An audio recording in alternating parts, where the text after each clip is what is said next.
하나님이 주신 부요함. 신성한 성품에 참여하는 자가 되게 하려. 베드로후서 1장 4절. 우리는 약속을 통해 신성한 성품에 참여하는 자가 되었습니다. 우리는 습관을 통해 신성한 성품을 우리 인간의 성품 안에 만들어 가야 합니다. 가장 먼저 길러야 할 습관은 하나님께서 우리를 위해 다 준비해 두셨음을 깨닫는 습관입니다. 세상적으로도 돈 걱정만 하는 것은 못된 습성입니다. 영적 세계에서도 하나님의 공급을 믿지 않는 것은 악입니다. 우리는 하늘에 계신 아버지께서 한 푼이라도 안 주시려고 더 깎는 인색한 분으로 말합니다. 우리는 하루를 마치면서 오, 이런 간신히 지냈습니다. 아주 힘든 하루였지요. 라고 말하는 것을 미덕으로 생각합니다. 그러나 전능하신 하나님의 모든 것이 주 예수님 안에서 우리의 것입니다. 우리가 주님께 순종하면 주님은 바다의 모든 마지막 모래알과 가장 먼 별까지 사용하셔서 우리를 축복하실 것입니다. 상황이 어렵다고 하더라도 무슨 문제가 됩니까? 왜 난관이 없어야만 합니까? 자기 연민이라는 비참한 영적 사치에 빠진다면 우리는 삶 가운데서 하나님의 풍요함을 포기하는 것이며 다른 사람들로 하여금 하나님의 공급하심을 받지 못하게 방해하는 것입니다. 자기 연민보다 더 심각한 죄는 없습니다. 자기 연민은 하나님 대신 자기 유익을 마음 보좌에 둡니다. 또한 우리의 입을 열어 불평을 쏟게 하고 우리 삶을 끝없는 영적 갈증에 빠지게 합니다. 이러한 상태에서는 사랑스러운 모습도 덕스러운 모습도 없습니다.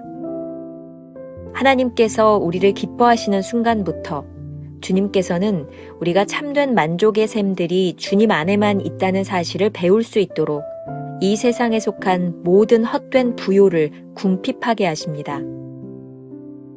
만일 하나님의 위엄과 은혜와 능력이 우리 안에서 나타나지 않는다면 하나님께서는 그 책임을 우리에게 물으십니다.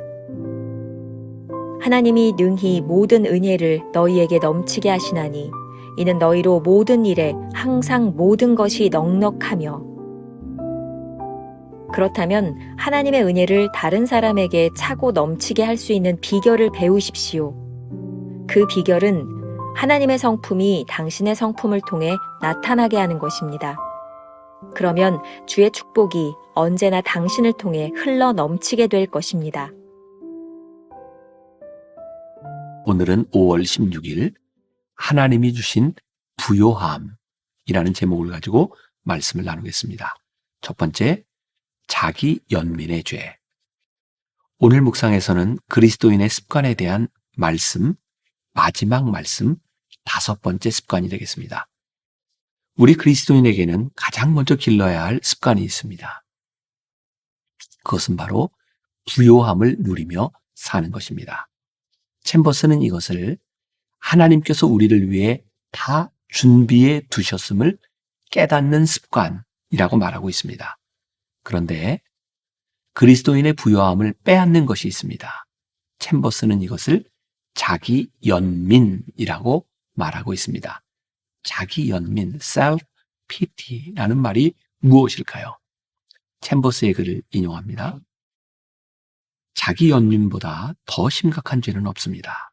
자기 연민은 하나님 대신 자기 유익을 마음 보좌에 둡니다. 또한 우리의 입을 열어 불평을 쏟게 하고 우리 삶을 끝없는 영적 갈증에 빠지게 합니다. 이러한 상태에서는 사랑스러운 모습도 덕스러운 모습도 없습니다. 스스로를 불쌍하게 생각할 때 어떤 일이 일어날까요? 늘 자신이 비참하고 불쌍하다고 생각하니 늘 자기 유익을 먼저 생각하지 않겠습니까? 또한 스스로를 불쌍하게 생각할수록 자신의 삶에 대해 불만이 팽배하지 않겠습니까? 따라서 삶에서 느끼는 갈증이 점점 늘어나지 않겠습니까? 이런 삶을 상상해 보시기 바랍니다. 얼마나 짜증나고 비참한 일입니까? 손성찬 목사가 쓴 일상의 유혹에 보면 자기 연민에 대해서 이렇게 말을 합니다. 당신 옆에서 누군가 죽어나가도 당장 내 손에 박힌 가시가 더 아픈 게 우리다. 이를 너그럽게 인정하더라도 가끔 어떤 이들은 자신의 가시에만 집중하곤 한다. 자기 연민이랄까? 어떤 이들만의 문제가 아니고 자존감이 끝없이 하락하는 시기와 상태라면 누구나 직면하게 되는 유혹이다. 자기 사연을 부풀린다. 눈에 보이지 않는 작은 가시는 어느새 대못으로 바뀐다. 누가 보면 예수님의 손과 발에 박힌 대못인 줄 알겠다. 자기 감정도 부풀려진다.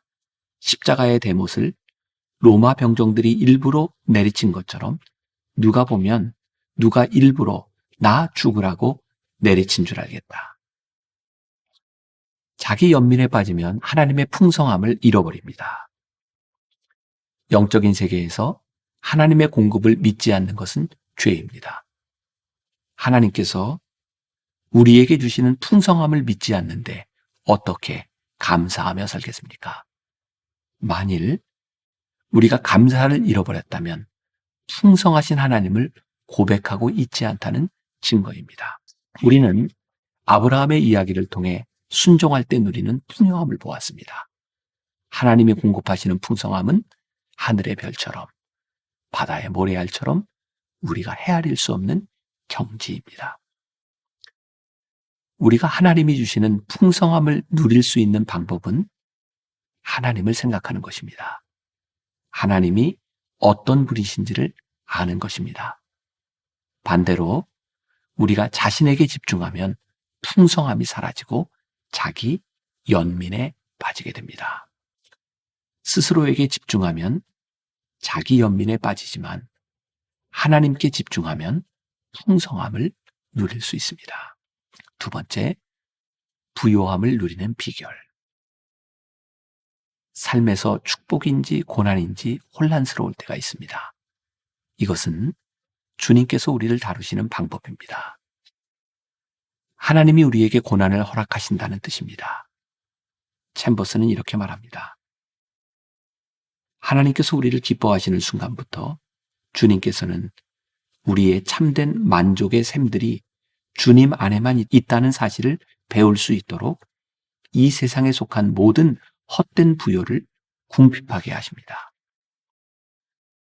오늘 묵상이 우리를 혼란스럽게 합니다. 부요함을 가르치기 위해 우리를 궁핍하게 하신다는 말씀입니다. 정말 중요한 부분입니다. 우리가 세상의 기준으로 생각했던 부요함은 늘 우리의 욕구를 채우는 것이었습니다. 그런데 우리의 욕망은 채울수록 또 다른 욕망을 갈구합니다. 이것이 세상에서 우리가 부요함을 누릴 수 없는 이유입니다. 세상 것이 지나가면 비로소 하나님의 위대하심과 은혜와 능력이 우리 안에 나타납니다. 부요함은 세상과 환경에서 오지 않습니다. 하나님께서 우리에게 주시는 것입니다. 고린도후서 9장 8절 말씀. 하나님이 능히 모든 은혜를 너희에게 넘치게 하시나니 이는 너희로 모든 일에 항상 모든 것이 넉넉하여. 부요함은 하나님께로부터 옵니다. 그 부요함은 하나님의 은혜로 넘치게 주십니다. 우리 그리스도인의 부요함은 나에게서 멈추는 것이 아니라 흘러 넘치는 것입니다. 하나님의 부요하심이 우리에게 들어올 때 필연적으로 그 부요함이 흘러 다른 사람에게로 옮겨갑니다. 우리가 누리는 부요함이 놀라운 것은 다른 사람에게까지 그 능력이 전염되기 때문입니다. 이때 우리는 사도 바울의 고백을 이해하게 됩니다. 빌립보서 4장 10절부터 13절의 말씀. 내가 주 안에서 크게 기뻐함은 너희가 나를 생각하던 것이 이제 다시 싹이 남이니 너희가 또한 이를 위하여 생각은 하였으나 기회가 없었느니라. 내가 궁핍함으로 말하는 것이 아니니라. 어떠한 형편에든지 나는 자족하기를 배웠노니 나는 비천에 처할 줄도 알고 풍부에 처할 줄도 알아. 모든 일 곧 배부름과 배고픔과 풍부와 궁핍에도 처할 줄 아는 일체의 비결을 배웠노라. 내게 능력 주시는 자 안에서 내가 모든 것을 할 수 있느니라. 이것이 신앙의 신비입니다. 내가 가진 것으로 모든 것을 할 수 있는 것이 아닙니다. 내게 능력 주시는 자 안에서 모든 것을 할 수 있습니다. 진정한 부요함은 흘러넘쳐 다른 사람들에게 선한 영향력을 끼칩니다.